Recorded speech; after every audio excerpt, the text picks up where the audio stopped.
It's your boy Revolutionary Cuz. I am your favorite product, taking it everywhere. Don't believe me? Ask that bitch nigga about me. You did? Okay.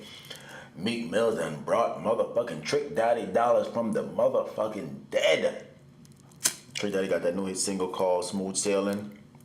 Yes, he's definitely living that yacht life, featuring the Diamond Princess herself, Trina, and Ali Coyote. Dope ass track, basically letting them know, yo, he is Miami, you dig? Fuck it, he is Dade County.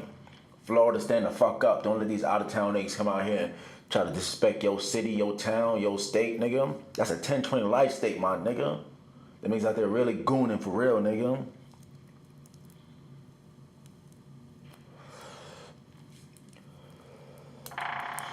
Meek Mills is like trying to do what he can to try to recover from his back-to-back deaths.